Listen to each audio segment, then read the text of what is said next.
Claude responded. Dr. Alina Vasquez had been running the overnight shift in Hargrove Memorial's emergency department for 11 hours when the paramedics rolled him through the bay doors at 3:47 in the morning. I recognized his face before the intake nurse had finished clipping the ID bracelet to his wrist. The EKG printout was already in my hand. I'd pulled it from the monitor cart the moment dispatch radioed the call.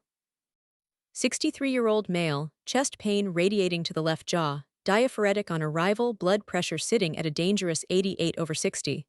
The paramedic rattled off the vitals in the flat, professional tone I'd heard 10,000 times. I heard none of it. I was reading his name on the intake form. Robert Dennis Vasquez, my father. And I was the attending physician assigned to Bay 4. His care was my call. I set the EKG on the counter with both hands, took one breath and walked into the bay. He didn't see me come in. His eyes were on the ceiling, one hand pressed to his chest, the other gripping the side rail of the gurney, the way a man grips something when he is genuinely afraid. I had spent 8 years imagining this kind of moment in various configurations. What I would say, whether I would say anything, what my face would do when he finally had to look at me the way I had once looked at him. None of those imagined versions had included a 12-lead EKG with a STEMI pattern in leads 2, 3, and AVF. None of them had included a cath lab on standby, a cardiologist I needed to call in the next 4 minutes, and 36 other patients somewhere behind me in various states of emergency. His eyes found me when I stepped under the bay light. Hello, everyone. Before I continue, if you've ever been told you would never amount to anything by someone who was supposed to believe in you more than anyone else in the world, I want you to leave a comment below. Tell me your version of this moment. Tell me what they said and what it cost you and what you did with it afterward. I read every single one, and I want to hear yours. But to understand why the moment in that bay meant what it did, why my hands were steady on that EKG when every other part of me was standing in my grandmother's dining room 30 years ago, I have to take you back. 30 years back, nearly to the day. I was 22 years old the first time my father told me in front of an audience that I had chosen the wrong life. It was not a private conversation that went too far. It was not a misunderstanding between people who loved each other awkwardly. It was a deliberate performance, staged at a table set for 15, on the occasion of what he had told me, for 3 consecutive years, would be a significant gift. He had called it that himself, a significant gift, using those exact words each of the 3 times he mentioned it, which meant I had heard the phrase 6 times total and spent a reasonable amount of mental energy trying not to build too much hope around it. I was 22. I was enrolled in my second year of pre-med at Stanton College in Millbrook, Ohio.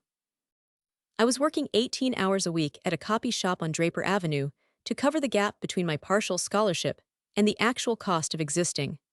I was tired in the specific way that only people who are doing something hard without a net are tired, and when my father called in October to say that the family was gathering for a dinner that coming December and that I should plan to be there, I told him I would rearrange my work schedule to make it happen. I did.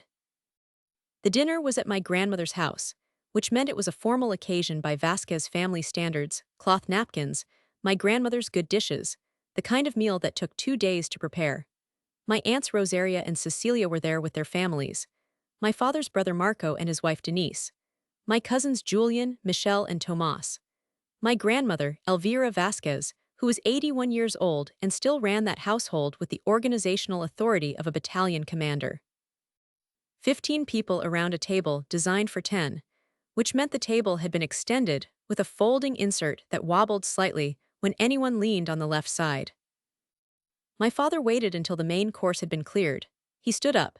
He had a glass of red wine and the posture of a man who had rehearsed what he was about to say, which in retrospect he almost certainly had. He said, "I've been watching Alina make some interesting choices about her future." He said it the way you say something is interesting when you mean it is baffling. My Aunt Rosaria looked at me. I looked at my plate, which still had a ring of sauce on it from the arroz con pollo. I noticed the sauce ring with unusual precision because I was suddenly focusing on every small physical detail of the room the way you do when something is about to happen to you in public and your body is trying to find a fixed point. My father said, "She wants to be a doctor, an emergency room doctor," which I'm sure is very noble, but I asked her last month what her plan was for actually paying for medical school, and she told me she was going to apply for loans. He paused. He looked around the table. Loans, he repeated, as though this were a punchline, and one or two people gave him the polite laugh of people who are not entirely sure what they are laughing at. He said, I promised her a gift at this dinner, and I have decided to give it to her in the form of advice instead. Another pause. Elena, I love you, but emergency medicine, it is not for our kind of family. You are going to spend $200,000 and 15 years training for a job that will burn you alive by 40. I have spoken to real professionals who have told me that the field is saturated, the hours are impossible, and the reimbursement rates are going to collapse inside of a decade. He picked up his wine glass. I'm redirecting the $20,000 I had set aside for your gift into your cousin Julian's business. He's starting something real. Julian's business was a car detailing operation that closed within 14 months. The $20,000 that I had not known existed until 60 seconds ago, had not known to count on, but which my body registered as both a revelation and a removal simultaneously, was gone from me before I had ever had a chance to want it properly. My father sat down. He said, I hope you'll think seriously about this. 15 people looked at me or looked carefully away from me, which are functionally the same thing when you are 22, and your face is doing something you cannot control. My grandmother said nothing. She refilled her own water glass. I would not understand until many years later that her silence was not agreement. I said nothing out loud. Internally, something organized itself into a very clean, very cold decision. I did not cry until I was in my car, 3 blocks from the house, and then I cried for approximately 4 minutes and stopped. I reached into my center console and found a receipt from a gas station. I wrote on the back of it the name of a program, the Emergency Medicine Residency at Caldwell University Medical Center. I had been researching it for 6 weeks. I folded the receipt in half and put it in my wallet. I kept it there for 7 years. What I did not do was argue. I did not return to the table and make a case. I did not call my father the next morning and ask him to reconsider. I understood, sitting in my car 3 blocks from my grandmother's house, that there was no argument to be made that would matter to a man who had already delivered his verdict to an audience. The audience was the point. The public nature of it was the point. You cannot win a verdict that was never meant to be debated. What you can do is become something so undeniable that the verdict becomes an artifact, a thing that happened once, that sits in the historical record, and that has no bearing on what is present and true. I had no resources, no family funding, and no particular belief that this was going to be easy. What I had was the receipt in my wallet and the kind of anger that, if you're very careful with it, does not burn you, it builds you. My father's specific criticism, delivered over cloth napkins to 15 relatives, had been aimed at emergency medicine. He had called it unstable, saturated, and unsuitable for someone from our family. He had said the reimbursement rates would collapse. He had dismissed the field that I had already quietly chosen as the one where I intended to build my entire life. He was not randomly wrong. He was specifically, precisely wrong about the exact thing I was going to spend the next 3 decades mastering. I got back to Millbrook at 2 in the morning and sat at my kitchen table with my financial aid paperwork, my current GPA, and a yellow legal pad. I listed every loan program I could apply to. I listed every scholarship in emergency medicine that accepted pre-med applicants. I listed the cost of the MCAT prep materials I had been delaying purchasing and wrote next to it the number of additional shifts I would need to work at the copy shop to cover them. Then I went to sleep. The application cycle for the Stanton College Pre-Med Honors Program, a designation that would strengthen my medical school applications, opened in January. I applied in January. I was rejected in March. The rejection letter was polite and specific. My GPA was within range, but my research experience was insufficient. I sat with that letter for one evening. Then I emailed Dr. Franklin Osai, the chair of the biology department, whose research on inflammatory response markers I had read about in a faculty profile the previous year. I told him I was a second-year pre-med student, that I was interested in emergency medicine, and that I would work in his lab for free in exchange for supervised research credit. Dr. Os replied within 3 days. He said he could give me 10 hours a week. He said he couldn't promise it would be interesting. He said, if you're serious, show up Monday at 8. I showed up Monday at 8. I showed up every Monday at 8 for the next 22 months. Dr. Osai was 61 years old, originally from Accra, with a manner that was simultaneously exacting and genuinely kind in the way that the best teachers are. He demanded precision because he respected you enough to believe you were capable of it. He did not treat my career goals as remarkable or unusual. He treated them as a logistics problem, which was exactly what I needed someone to treat them as. In April of my junior year, I reapplied to the honors program. I was accepted. During this entire period, from the December dinner through the acceptance letter, through the MCAT study schedule I kept taped above my bathroom mirror, through the loan applications I filed without telling anyone in my family, my father called me approximately once a month. The calls were short. He asked how I was doing. I said I was doing well. He did not ask about school. I did not volunteer information about school. He mentioned Julian's detailing business 3 times in those conversations, always in an approving tone. I made the appropriate sounds. My Aunt Rosaria called once, in February, to ask if I had thought about community college as an alternative. She said it was very practical. She mentioned that her neighbor's daughter had done well in dental hygiene. She said this with genuine warmth, which somehow made it worse than if she had said it coldly. It was around this time, early in my junior year, while filling out a health insurance coverage form for a campus clinic visit I couldn't fully afford, that I began to understand something about the structure of what I was doing. I was building a professional life in a domain my family considered frivolous, using resources my family considered insufficient, toward a position my family considered unsuitable, and the only way to do it without their interference was to do it without their awareness. Every conversation I had with my father was a surface conversation. Every surface conversation was a small, intentional act of privacy. I was not lying to him. I was simply not giving him access to a construction site he had already declared should be demolished. I was accepted to Marchfield School of Medicine at the University of Western Ohio in the fall of my senior year. Full acceptance, partial scholarship, with federal loans covering the remaining portion of tuition. The total debt load I was taking on was $147,000. I read that number carefully. I wrote it down.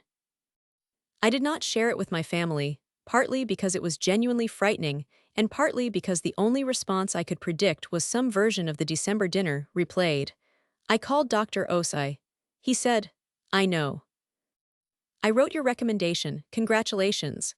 Then he said, "Elena, the reimbursement rates in emergency medicine are not collapsing. Whoever told you that is not reading the right data." I had not told him what my father said at the dinner. I had mentioned it once briefly in the context of explaining why I was funding my own application process. He had apparently remembered the detail. I said, "I know." He said, "Go." Medical school is a specific kind of difficult that I will not insult by trying to summarize in a paragraph. What I will say is that the first semester at Marchfield was the closest I came to the door. Not the failure door. I was not in academic trouble. The exhaustion door. The financial door. The door that opens when you are alone with a pile of debt and a studying schedule that leaves you approximately 6 hours of sleep on a good night, and you sit at your kitchen table at 11:30 on a Thursday and think, very clearly and without drama, I cannot continue at this rate. Something has to change. What changed was that I found Hargrove Memorial, not the hospital I would eventually run.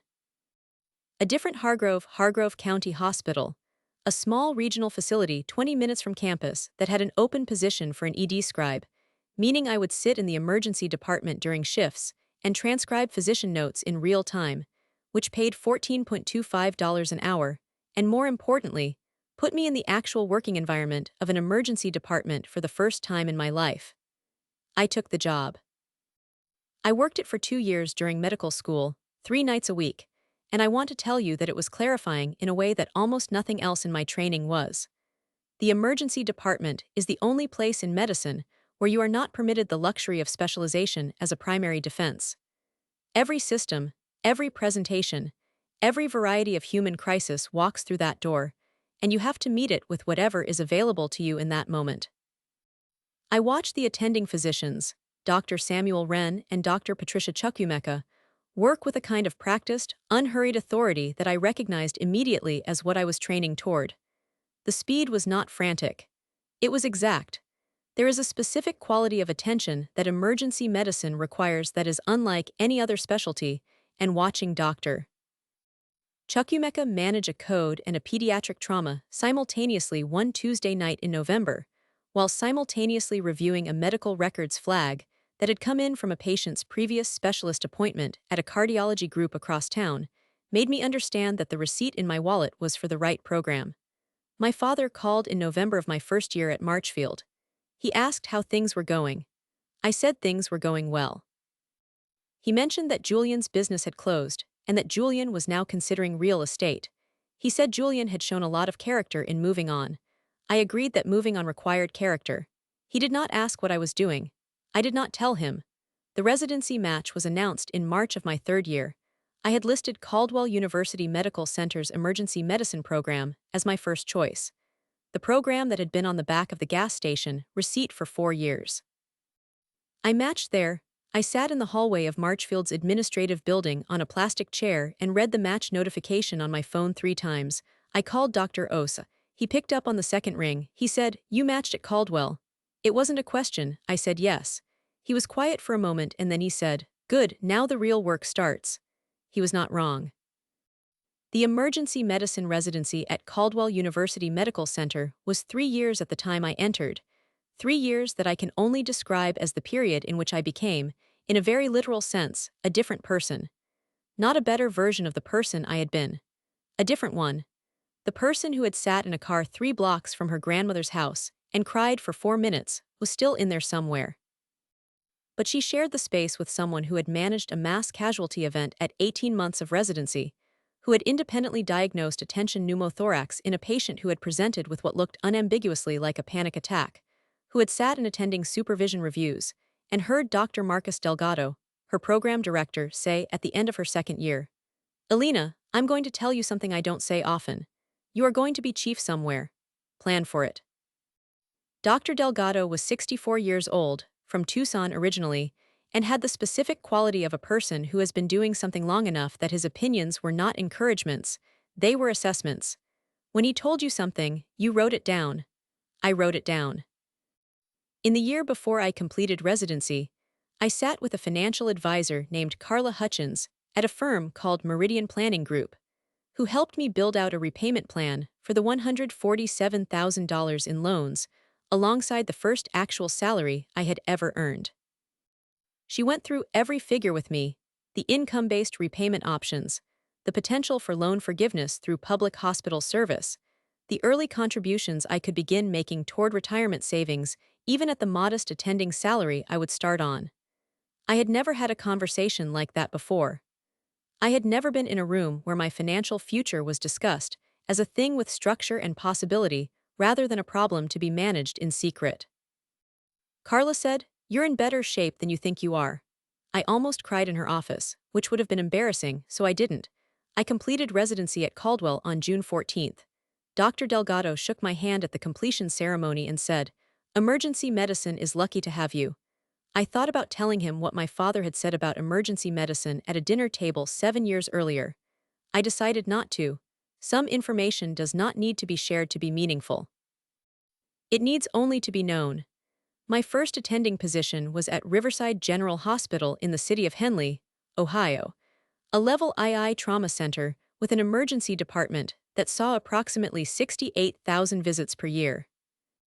I was hired as a full attending physician at a starting salary that I will tell you was $210,000 annually, because my father had made a point of telling me in front of 15 relatives that the reimbursement rates would collapse, and I want the specific number on record. I did not call my father to tell him I had gotten the job. I had, by this point, been operating on a principle I had never articulated but had been practicing for 7 years. I would not announce progress to people who had publicly announced their prediction of my failure. Not out of cruelty. Not out of strategy, exactly. Out of a very simple logic, the update was not owed to them. The update was mine. I would share it when sharing it was on my terms, in a form that could not be interrupted, redirected, or publicly reframed in front of an audience over cloth napkins. At Riverside General, I worked under the departmental leadership of Dr. Yvonne Abernethy, the chief of emergency medicine, who had trained at Johns Hopkins, and who ran the ED with a structural precision that I had not encountered since watching Dr. Chukwumeka at Hargrove County. Dr. Abernethy was direct in the way that competent people in authority positions are often direct. She did not soften assessments, but she also did not deliver them in front of an audience. She called me into her office 14 months into my tenure and said, "You're taking on cases that other attendings are avoiding. I've noticed. I want you to consider a supervisory role in the next cycle." I said I would consider it.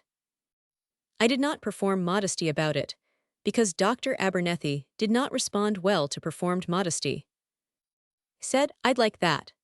The supervisory role came with a formal title change, Associate Medical Director, Emergency Services, and a salary adjustment to $248,000, and the responsibility for a department of 11 attendings, which meant that for the first time in my career, I was not only responsible for the patients in front of me, but for the quality of care delivered by every physician on my roster.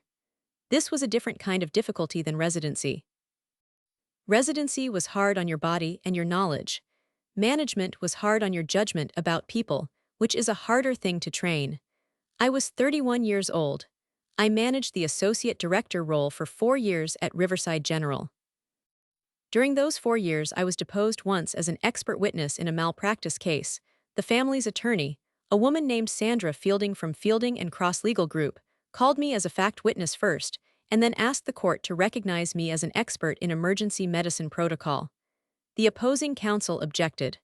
The judge overruled the objection. I gave my testimony calmly and in detail. The case settled. I mention it because it was the first time I sat in a legal proceeding and understood that my medical records documentation and my clinical judgment were the two things being scrutinized most closely, and that both of them were clean. There were moments, in those 4 years, when information about my family filtered in at the edges. My cousin Julian, the one who had received the $20,000 redirected from my gift, had left real estate and was now apparently working in insurance sales. My Aunt Rosaria had mentioned to someone who mentioned to me that my father was proud of how Julian had found his footing. I absorbed this information the way you absorb weather updates for a city you no longer live in. Noted, not relevant to current conditions. One evening in the fall of my 4th year at Riverside General, I was reviewing a stack of insurance policy documents related to a departmental credentialing matter, one of the less glamorous administrative realities of running an emergency department, when my phone rang with an unfamiliar number. I answered. It was my cousin Michelle, whom I had not spoken to in 3 years. She said my father had mentioned me recently. She said he had said something to the effect that he hoped I was doing all right out there. She said she thought I should know. I thanked her. I asked how she was doing. She said fine. I said good. We hung up. I sat with my insurance policy documents for a moment. Then I went back to work. 4 months later, the search committee at Hargrove Memorial Hospital in the city of Grayfield, Ohio, a Level I trauma center, 94,000 ED visits annually, academic teaching affiliation with Caldwell University, contacted my professional profile through the Physician Leadership Network. They were searching for a new chief of emergency medicine. Their outgoing chief, Dr. Tobias Merritt, was retiring after 16 years in the role. The position included full departmental authority, academic rank as Associate Professor of Emergency Medicine at Caldwell, administrative oversight of a team of 22 attendings, and a compensation package that I will also put on record. Base salary of $415,000 plus performance incentives. The search process took 9 months. There were 4 finalists. I was offered the position in February. I remember the call. I was sitting in my car in the parking structure of Riverside General at 7:14 in the evening after a 12-hour shift, still in my scrubs. The committee chair, Dr. Vivienne Park, called me directly. She said, "Dr. Vasquez, the committee would like to offer you the position of Chief of Emergency Medicine at Hargrove Memorial." I said, "I accept." She laughed, a warm, surprised laugh, the laugh of someone who had expected a more ceremonial pause. She said, "We'll get the formal paperwork to you this week." I sat in my car for a while after that call, not in the way I had sat in my car 3 blocks from my grandmother's house. In a different way. The kind of stillness that comes when something you decided in a specific, quiet moment of anger and clarity has traveled the full distance and arrived. I thought about the receipt from the gas station. I had transferred it from wallet to wallet for 7 years, and then lost it somewhere in the move from Millbrook to Henley. Remembered what was written on it. My colleague at Riverside General, Dr. Priya Nambar, who was the only person in my professional life who knew the full architecture of where I had come from and what my father had said at that dinner, texted me that evening. She had somehow heard through the network before I had told anyone. She wrote, "They gave you Hargrove." I replied, "They gave me Hargrove." She wrote back, "He has no idea." She was right. My father had no idea. None of them did. And I had every intention of keeping it that way. I had been chief of emergency medicine at Hargrove Memorial for 14 months, when the call came through dispatch at 3:31 in the morning on a Tuesday in March. I was 3 hours into a back-to-back overnight that I had picked up personally because two of my attendings were out with a respiratory illness that had been circulating through the department since January. I was tired in the specific way I had learned to work through, the tiredness that sits at the back of your skull and leaves the front of your mind functional and clear. Dispatch reported, 63-year-old male, chest pain, jaw radiation diaphoresis, BP 88/60 on scene. Suspected inferior STEMI. ETA 6 minutes. I called the cath lab. I put cardiology on notice. I positioned my team. The ambulance bay doors opened at 3:47. I was standing at the nursing station with the preliminary EKG in my hand when the gurney came through. I looked at the intake form. I looked at the name. I looked up. The man on the gurney was pressing one hand to his chest and staring at the ceiling with the particular expression of a person who has crossed from denial into fear, the expression that means the body has finally communicated something the mind can no longer argue with. He turned his head when the gurney stopped. The bay light was directly above him. His eyes found me. I had been the chief of emergency medicine at Hargrove Memorial for 14 months, and his care was my call. And the look on his face in the moment he recognized me was something I had not anticipated. Not in any of the 8 years I had spent making myself undeniable. Not in any of the 4 minutes of crying 3 blocks from my grandmother's house. Not in the 7 years of carrying a receipt from a gas station in my wallet. He recognized me in the same moment he understood completely where he was and who was standing in front of him. And I understood something too in that moment that I had not been fully prepared for. Some things cannot be rehearsed, and some arrivals change the nature of every step that came before them. I walked into Bay 4. I had a patient to treat. Claude responded. The first thing I did when I walked into Bay 4 was exactly what I would have done for any patient presenting with an inferior STEMI at 3:47 in the morning. The first thing I did when I walked into Bay 4 was exactly what I would have done for any patient presenting with an inferior STEMI at 3:47 in the morning. I introduced myself. I said, "Mr. Vasquez, I'm Dr. Alina Vasquez, Chief of Emergency Medicine. I'm going to take care of you." I said it in the same tone I used for every patient in that bay level direct without performance. I watched his face do something complicated. His mouth opened. I said, "Don't try to talk right now. I need you to breathe normally and let me work." He closed his mouth. His eyes stayed on me. I looked at the monitor. The EKG was unambiguous. ST elevation in leads 2, 3, and AVF with reciprocal changes in the lateral leads. Classic inferior wall presentation, which meant right coronary artery involvement until proven otherwise.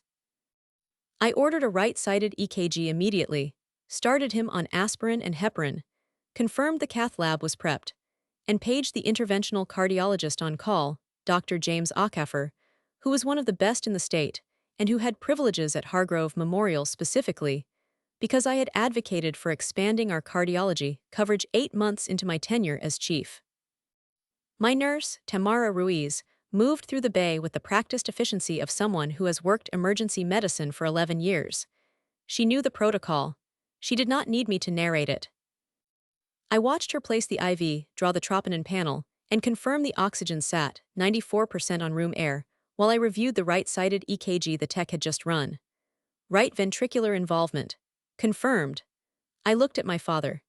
He was watching me with an expression I did not have a word for, not the expression of a patient looking at a physician, and not the expression of a father looking at a daughter, but something that was attempting to be both and succeeding at neither. I said, "Your right ventricle is involved in this event. That changes the treatment approach slightly. We are taking you to the cath lab as soon as Dr. Acaffer arrives, which will be in the next 10 minutes. Do you understand?" He nodded. I said, "Is there anyone we should call?" He said very quietly, "Your mother." I said, "She's still listed as your emergency contact." He said yes. I said, "We'll call her." I turned back to the monitor. I did not tell him what I was thinking. What I was thinking was that the right ventricular STEMI presentation was one of the clinical scenarios I had personally built into Hargrove Memorial's updated resuscitation protocols 8 months ago, and that the specific treatment pathway we were now executing on my father had been designed, in part, by me. He had told 15 relatives that emergency medicine was not suitable for our kind of family. He was now alive because I had made it my life's work. Dr. Acaffer arrived at 3:58.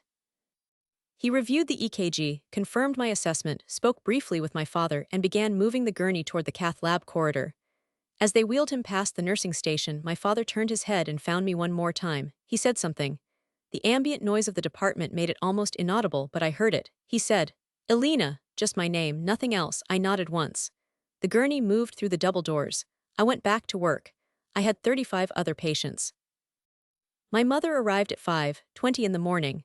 I saw her come through the main entrance from across the department. She was 61 years old, and she had the posture of a woman who had spent the drive telling herself to stay calm and had mostly succeeded. She was with my Aunt Cecilia, who had apparently been called at some point in the chain. A member of my nursing staff, Jonah Whitfield, brought them to the family consultation room and informed them that the physician in charge would be with them shortly. The physician in charge was me. I finished a rapid assessment on a 40-year-old man with a suspected pulmonary embolism, handed him to my second attending on shift, Dr. Rashida Cole, and walked to the consultation room. I knocked twice and opened the door. My mother saw me and made a sound I had not heard her make before, not quite a cry, something more compressed than that, the sound of relief and confusion arriving simultaneously. She stood up. I said, "He's in the cath lab. He's stable." Dr. Acaffer is one of the best interventional cardiologists in the state, and he has everything he needs. My mother said, "Elena, how are you here?" I said, "I'm the chief of emergency medicine at this hospital. I was the attending on shift when he arrived. His care came to me." My Aunt Cecilia looked at me with an expression that I recognized from the December dinner 30 years ago, the expression of someone recalibrating what they thought they understood about the room. I answered their questions for 12 minutes. I was accurate and complete. I told them the procedure would take between 45 minutes and 2 hours, depending on what Dr. Acaffer found. I told them someone would update them every 30 minutes. I told them the cafeteria opened at 6, and that the family consultation room had decent coffee. I did not editorialize. I did not allow any of the weight of the last 30 years into the room. I was their physician's colleague, their information source, and their point of institutional contact. That was all. When I left the consultation room, I stood in the corridor for approximately 4 seconds. Then I went back to work. My father was discharged from Hargrove Memorial 11 days after his admission. The procedure had gone well. Dr. Acaffer had placed 2 stents in the right coronary artery, and the myocardial damage was less extensive than the initial presentation had suggested.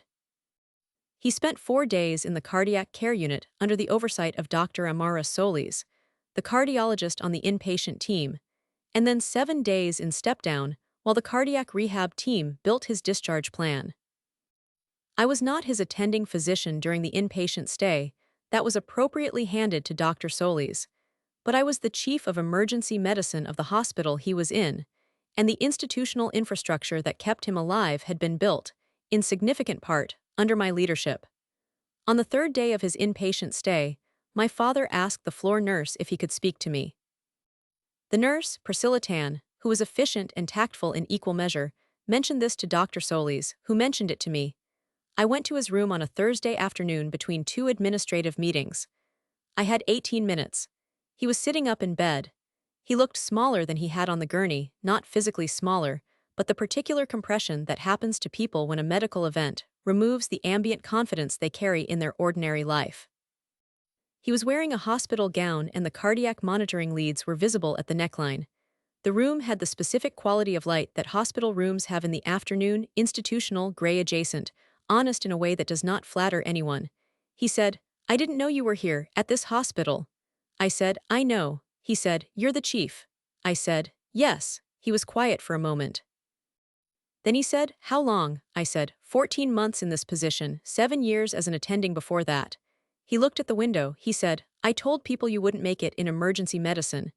He said it not as a defense but as a statement of fact, the fact of what he had done, delivered without the softening of revisionism. I gave him credit for that internally. He said, I was wrong. I said, you were. He said, Elena, and then he stopped. Whatever he had planned to say next did not come. He looked at his hands. The monitoring leads shifted slightly with the movement. He said, I don't know how to, and stopped again. I said, you don't have to do it today. I stood up. I have a meeting. I walked to the door. Then I stopped because there was one thing I had decided in the 11 days since he arrived that I was going to say. I said, the $20,000. I want you to know that I built everything without it. I want you to know that specifically. He looked at me. I said, not because I want you to feel bad about it, because I want you to know it's true. I left. He was discharged 4 days later with a follow-up specialist appointment at the Hargrove Memorial Cardiac Rehabilitation Center, a comprehensive medication list, and a health insurance coverage authorization that my billing team had helped his case manager navigate, because his secondary insurance policy had an ambiguous clause in the cardiac rehab coverage section. My billing coordinator, Marcus Webb, had spent 40 minutes on the phone with the insurer to get it resolved. I had not asked Marcus to do that. He had done it because that was how our department operated, and that was how our department operated because I had built it that way. 3 weeks after my father's discharge, my cousin Julian called me. This was notable because Julian had not called me in 11 years. He said he had heard about what happened at the hospital. He said he thought it was incredible, what I had done, meaning my career, meaning the fact of me being the chief. He said he thought Dad was really lucky. He said the word lucky with a particular emphasis that suggested he meant something by it, something about fortune, about how things had turned out, about the way the universe had arranged itself conveniently. As though my father's survival were a matter of cosmic arrangement rather than 30 years of deliberate construction. I said Julian was kind to call. I said I was glad my father was recovering. I said I had a meeting and wished Julian well. I called Dr. Priya Nambar that evening. She was now the Associate Chief of Emergency Medicine at Riverside General, a promotion she had earned 18 months ago and that I had written a reference letter for. She picked up on the first ring, which meant she had been waiting for this call. I said, it happened. She said, I know. Rashida Cole texted me. I said, of course she did. Priya said, how do you feel? I was quiet for a moment. I said, like something is finished. Priya said, is it? I said, the part where I had to prove it. Yes, that part is finished. She said, and the rest? I said, the rest is just the life I built. She said, Elena, a pause, you built a very good one. I was quiet again. Outside my office window, which faced the east side of the Hargrove Memorial Campus, the lights of the hospital were lit against the early spring dark. The parking structure, the cardiac wing, the emergency bay entrance where the ambulances came in. I had walked through that entrance 11 years ago as a second-year medical student doing a rotation. I walked through it now as the chief. Both were true simultaneously. Both would always be true simultaneously. I said he told me emergency medicine was not for our kind of family. Priya said, I know. I said, he coded in Bay 4 of my emergency department. Priya said, I know. I said, and I saved his life. Neither of us said anything for a moment. Then Priya said, that's the whole story, isn't it? I said, that's the whole story. What followed in the months after my father's discharge was not a dramatic reconciliation, and it was not a clean rupture. It was something more ordinary and more honest than either of those things. My father sent me a letter, an actual physical letter, handwritten, which I received 6 weeks after his discharge and which I read twice and then placed in the drawer of my desk at home rather than throwing it away, which was itself a decision. The letter was not eloquent. He was not a man who had spent his life developing the vocabulary of accountability, and the letter reflected that. But it said the thing it needed to say, in the language he had available, and I gave him credit for that. I did not respond to the letter immediately. I held it for 3 weeks and thought about what I wanted my response to look like, not the response of someone performing generosity, and not the response of someone still in the grip of a 30-year-old injury. I thought about my grandmother, Elvira Vasquez, who had refilled her water glass at the December dinner and said nothing, and who had died at 89, 2 years before my father's heart attack, and who had come to my residency completion ceremony at Caldwell without telling anyone in the family she was going. She had simply appeared in the 3rd row in her good coat, and found me in the crowd after the ceremony, and taken my face in both her hands and said in Spanish, I always knew. I thought about her silence at the dinner. I understood it differently now than I had at 22. Her silence had not been agreement. It had been a woman who understood that some verdicts cannot be argued, and who had decided to show up instead. I wrote my father a letter back. I told him I was glad he was recovering. I told him I hoped the cardiac rehab program was going well. I told him that the specialist appointment at the rehabilitation center had good outcomes data and that he should take it seriously. I told him I was not interested in a relationship built on the architecture of the last 30 years, but that I was open to something new if he was willing to build it differently. I said that I did not know what that looked like yet, and that I thought honesty about not knowing was more useful than pretending to know. I sent it. He called 2 weeks later. The call was 22 minutes long. It was the most honest conversation we had ever had. It was not comfortable. It was honest. I will not tell you that everything was resolved. It was not. 30 years of a particular dynamic does not dissolve in a phone call, or in a letter, or even in the specific and irreversible fact of a person keeping you alive when they were not required to. What changes is the foundation. The old foundation, the one built on his public verdict and my private anger, and the performance of a family that preferred arrangement over truth, that foundation was gone. What we were building on now was smaller and newer, and had not been tested yet. But it was real in a way the old one had never been. My mother and I had a separate conversation, longer and harder, about the years in between. She said she had not known about the $20,000 until the night of the dinner. She had not been told it was coming or that it had been redirected. She said this with a directness that suggested she had been carrying the fact of that night for 30 years and was relieved to put it down. I believed her. I told her I believed her. She cried. I did not, which was not a performance of strength. It was simply that I had done my crying about it in specific, private, allocated moments over a long period of time and had largely completed the process. What I felt in that conversation with my mother was not grief. It was something closer to clarity. I am 38 years old as I tell you this story. I am the chief of emergency medicine at Hargrove Memorial Hospital in Grayfield, Ohio. I lead a department of 24 attending physicians, 41 nurses, and a support staff of 63 people. We see 94,000 emergency visits a year.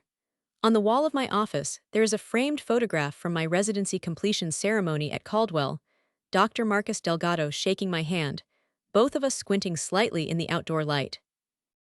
On my desk, there is a second photograph that I added 8 months ago. My grandmother in her good coat, third row, the day she came without telling anyone. Dr. Priya Nambiar is my most trusted professional colleague. We have dinner once a month and argue, productively, about emergency medicine administration and whether the new CMS documentation requirements are going to fundamentally alter the structure of emergency care, which is the kind of argument that only makes sense if you have spent your life caring about something specific.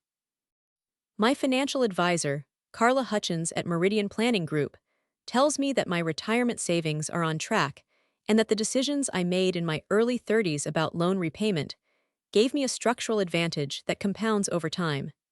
She says this with the particular satisfaction of someone who has watched a plan work the way it was designed to work. I have a dog named Franklin, after Dr. Franklin Osai, who does not know he has a dog named after him, and whom I still call once a year on the anniversary of the day. He responded to my email within 3 days and told me to show up Monday at 8. I am not defined by what my father said at a dinner table when I was 22. I want to say that clearly, not as an affirmation but as a statement of fact. The dinner is part of my history. It is not the organizing principle of my life. What is the organizing principle of my life is the work. The specific, daily, occasionally brutal, frequently clarifying work of running an emergency department, of making the decisions that have to be made when someone arrives at 3:47 in the morning with a right ventricular STEMI, and the only thing standing between them and an outcome no one wants is the preparation of the people in that room. I was prepared. That is the whole story. And if there's anything this experience taught me, it's this. 1.